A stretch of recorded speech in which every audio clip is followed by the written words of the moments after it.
Exercise 19.2 का सबसे ज्यादा अहम सवाल पढ़ने के लिए जा रहे हैं, जिसका नाम है क्रैमर्स रूल।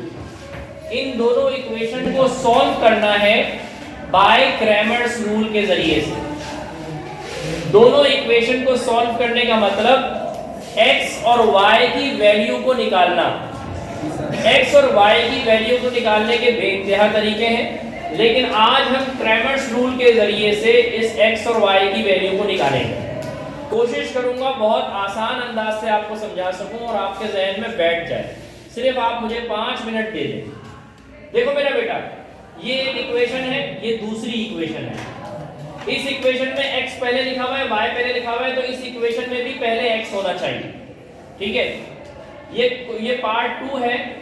पार्ट 1 जो हमने कल पढ़ा था उसमें इसमें भी पहले x था। उसूली तौर पर पहले x होना चाहिए, फिर y होना चाहिए। तो मैं इसको सेट कर देता हूं, प्लस 3x लिख देता हूं इधर और प्लस 2y यहां लिख देता हूं इज इक्वल टू 0। सही है मेरा बेटा? एक इक्वेशन ये हो गई और एक इक्वेशन ये हो गई। अब हमने तीन मैट्रिसेस इन दोनों इक्वेशन से बनाने हैं। तीन मैट्रिसेस, एक का नाम हमने रखा A, दूसरे का नाम हमने रखा A1 और तीसरे का नाम रखा हमने A2। A1 A कैसे निकालेंगे? x का कोफिशिएंट 2 और 3, पहले कॉलम में लिख दिया 2 और 3। y का कोफिशिएंट -4, y का कोफिशिएंट 2, तो -4 और 2, ये A बन गया। A1 का मतलब कॉलम 1 को हटाओ, कॉलम 1 की जगह कुछ और लिखो। A1 का मतलब कॉलम 1 की जगह पे कुछ और लिखो। क्या लिखना है कॉलम 1 की जगह पे? ये जो इस इक्वल के इस तरफ लिखा हुआ है -12 और इसमें क्या लिखा हुआ है 0, और ये कॉलम 2 वैसे ही लिख दो। A2 का क्या मतलब? कॉलम 2 को हटाओ, कॉलम 2 की जगह पे इक्वल टू के इस तरफ वाला लिख दो, माइनस, इसमें क्या लिखा हुआ है -12 कॉलम 2 में और 0, और कॉलम 1 में क्या करना है? वही जो A में था 2 और 3। बेटा A1 और A2 बनाना आ गया? किसी को कोई मुश्किल तो नहीं है इसमें? आ गया बेटा समझ में? दोबारा दोहरा रहा हूं। A कैसे बनाएंगे बेटा? x और x के साथ जो नंबर लिखा हुआ है 2 और 3, फिर दूसरे कॉलम में -4 और 2। ठीक है। A1 में पहले कॉलम की जगह पे, A1 में भी A ही लिखना है, लेकिन पहले कॉलम की जगह पे उसको मिटा के पहले कॉलम को इक्वल टू के इस तरफ वाले जो नंबर होंगे वो लिखना है -12 और 0, -12 और 0। A2 में दूसरे कॉलम को मिटा के इक्वल के इस तरफ वाले नंबर लिखने हैं -12 और 0, -12 और 0। बेटा ये समझ में आ गया? अब मेरा बेटा A का डिटरमिनेंट निकाल लो। डिटरमिनेंट दोनों तरफ एक लाइन लिखी हुई होती है, तो हमने A के साथ दोनों तरफ लाइन लिखी और A के मैट्रिक्स को भी इसी तरह लिखेंगे 2 -4 3 2, और इसको सॉल्व करने का तरीका आपको आता है। 2 को 2 से मल्टीप्लाई करना है 4, -4 को 3 से मल्टीप्लाई करना है -12, और दरमियान में फार्मूले का माइनस। अब A1 का डिटरमिनेंट निकालते हैं। पहले तो हम उसी मैट्रिक्स को इस तरह लाइन डिटरमिनेंट के अंदर लिखेंगे -12 4 0 2।